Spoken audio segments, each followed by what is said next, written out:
Hi everybody and welcome back to my channel. You'll be happy to know that today is my last installment of my graduation series that I had going on, and I think maybe the most important part. I'm really excited about this video and I think it's going to help a lot of people, so hopefully you really enjoy it and stick around to the end, because there is a lot of information coming your way, both from things I've heard that people have told me and things that I've really appreciated learning along the way, and just things that I wish someone had told me sooner and things that I wish I had done differently. So a little bit of a mash of everything, but this is all going to be things that can help you prepare for graduation, because I feel like graduation comes around very quickly and people don't necessarily tell you what steps you need to take before you get there. It's kind of like, oh well, I need to do my last assignments, and no one really thinks further than that, unless you like go out and seek the information, which obviously a lot of students are like worried with everything else they've got going on. They're not going to go out and try and find extra things to worry about, you know. So I'm just here to give you a little warning of the things coming up, and also just like give you some suggestions of things to consider before you get to graduation. So as always, the only way I'm going to keep on track of everything I'm saying is if I've got a list on my phone, so let's just grab that. So I think the first and probably the most crucial thing that you need to do is consider what your next step is going to be. And obviously this is kind of concerning, or like a big factor for people to think about approaching graduation, because up until that point education is really all you've ever known, so it's a big kind of question mark as like, what the heck am I going to do with my life? But it's like the question of work or travel. Are you going to move back home? Are you going to stay where you are? Are you going to get a full-time job, part-time job? Do you want to go freelance straight away? Do you want to travel the world? Like all of those kind of things.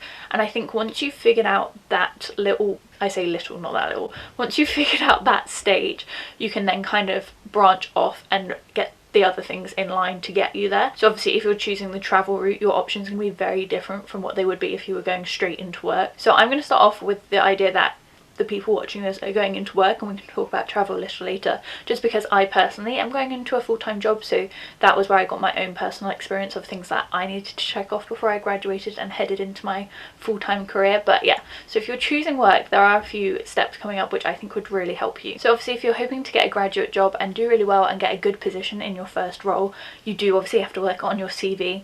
This is something that can be a lengthy process, especially if you don't have one, or the one that you've had is from like when you were 15, because a lot of things have changed since then. So you really do have to kind of work on it, make sure it's all up to date, make sure all of your current information, like the place you live, like the area, your new email address if you have one, like what studying and grades you've got recently, all of those are on there, as well as your references. I think that's the most crucial point. Like make sure your references are up to date, because that's the thing employers will be following up on you will be calling your references to see how good you've been doing in your roles or at uni, and vice versa. So make sure those are up to date, and make sure your references know that they're your references and that you're applying to jobs, so they're not like caught off guard when someone calls, because that would just look a little bit unprofessional, I guess. So those are definitely some things to consider as you approach graduation. I would also say something super handy to do is to get your CV checked by a mentor, whether that's your dad, your parent, your tutor, your business mentor, someone you work with at the time, your boyfriend, whoever, someone with a bit of business knowledge. Get them to look over your CV and just highlight any areas that they think you could emphasize further, or things that are a bit unnecessary and you could take out. I had mine looked over by my business school at university so that they could have a little look at it, because obviously they've looked over thousands and thousands of CVs, so it was good to get that little advice. But if you don't have anyone that springs to mind that could look through it, there are loads of tips and tricks online that you could use as well. My next tip is probably something that they have spoken about in uni, but it's just starting to apply for jobs early. I would say the earlier the better. Obviously it depends where you are. In London the job turnaround is very quick, so for me early was like a month in advance, or a month and a half in advance, like maybe 5 to 6 weeks. Just because then I feel like you're getting your name out there, you're getting into the practice of applying for jobs, and it's likely that those jobs are going to come around and say, sorry, we can't employ you because you're not available until XYZ, but at least you've had the practice of applying to one, writing a cover letter and everything like that, so then when it is your time and you can apply and you can work at that time, you're up to date, you know what you're writing about, you know what works and what doesn't. So that really helped me and just gave me a bit more confidence, I guess, because I'd done it so many times. So then when it came to like, oh, I could actually be employed by this person and I'm really excited about this role, I know I'd done it before, so it wasn't anything new or scary or intimidating, which really helped. Then obviously as you start applying for jobs, hopefully some interviews will come in, like interview invitations and things like that. So you do kind of need to practice your interview skills, whether that is with one of your flatmates or just a friend doing some role play, or whether you have a business school at university that can help you out. We do have a business school, so they do like workshops and everything like that to really help us like hone in on our interviewing skills, I guess.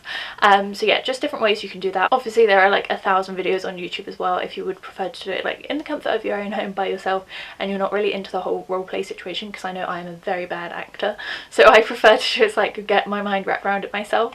But whatever works for you, there are a lot of different options out there. Another way to practice your interview skills, which is also what I did, is even if there was a role that I was like, that is 100% the role for me, but they offered me an interview, I would still go. Yes, it's a lot of effort, but A, it's networking, which is always good, and B, it gives you a chance, like an opportunity to practice your interview skills in real life with a stranger or someone you don't know very well. And sometimes they'll ask a question which you never even thought was an interview question before, and it will just prep you so that you've heard that question before, you've been in that setting before, and again you feel more comfortable going through the kind of method of an interview again and again, so that when it does come to your time where you 100% want the job and it's the perfect role for you, you're ready, you've done it before, and you're not like super intimidated or super nervous because you kind of know what to expect. There is something in my fringe. The next thing I would urge you to consider is kind of difficult but also super important, and it's just whether you're happy in the place that you're at in terms of like the city or your town. Do you want to work where you are now, or do you want to work in London or Birmingham or Manchester or wherever you are, or do you want to move to a different town or city? Do you want to move abroad? All of those things, because once university comes to a close, you really can pick any avenue, and I feel like that is the perfect time to move, especially if you're moving for a career or for a certain reason, or you want to live there for a year or whatever. Straight after uni is a really great chance to do that because you're not tied down by anything. It's like a really nice kind of open door in your career or life or what have you, so that it really gives you the perfect opportunity to move away, experience something new, or move home, save up some money, or just stay where you are, which is what I'm doing. I'm very happy where I'm living right now. I moved quite recently in January and I graduated in April, so I'm happy where I am, I'm staying, I'm happy to work in London.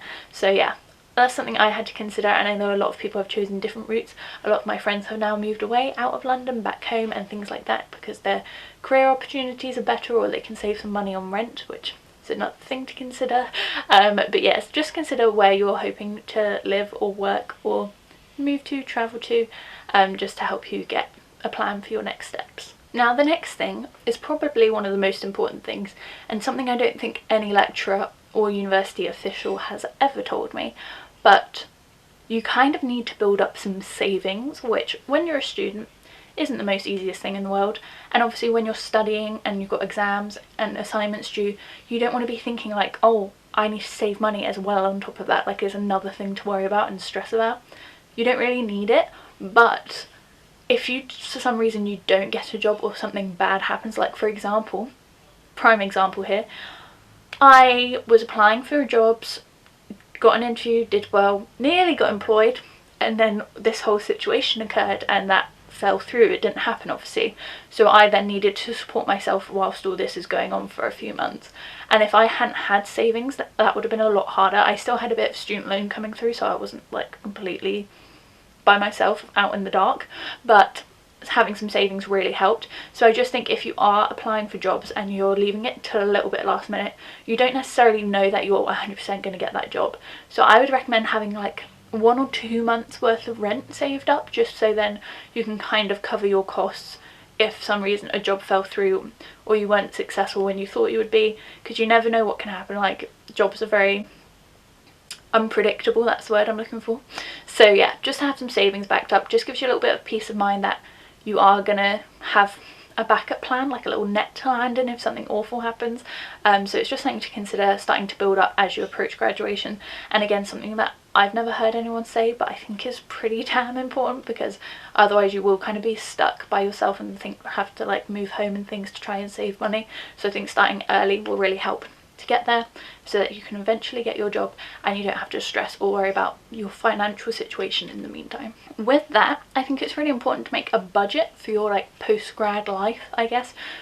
I think the first one would be to figure out how much it actually costs you to live per month, just like your rent, your bills, your food, all of the like really necessary expenses like your phone bill, transport, all of that stuff.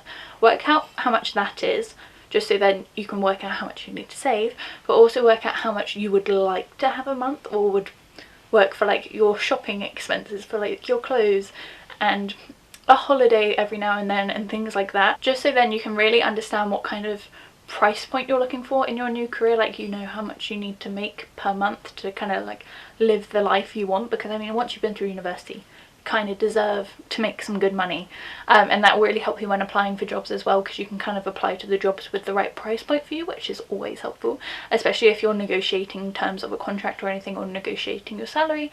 You know how much like your ideal price would be, but also how low you can actually go if the job is really great and there are chances of like bonuses and raises, things like that. Then you could consider taking a lower salary, but obviously still need to cover all of your basic necessities, because otherwise it's not going to end very well. But I think it's really useful to have a budget anyway, just so you know what you're working towards, what's going to happen after university, because obviously you won't have your university loan coming in anymore, so it's really handy to learn and know about how much you spend each month and whether that's completely necessary, and how much money you will need to make to kind of support that and keep that going. But yeah, they are all my tips and tricks for this video. Some of them I had heard before, maybe like a few of the CV and applying for jobs ones, but in terms of all like the finances and like, do I want to live here? Do I want to move away?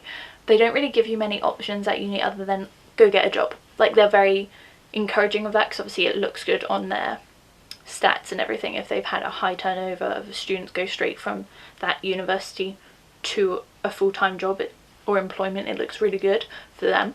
So it's really important to like consider what you want as well, rather than just what the university is telling you. And I think you could even do this like just on one piece of paper, like in a notepad, do it for like an hour, work it all out, and it will give you like a really good starting point for moving forward, because obviously you have a lot of things to worry about and kind of things to think about heading towards graduation in terms of uni work itself, but no one really thinks about what comes after graduation, which I also think is super important, because like I said, it comes around so quick.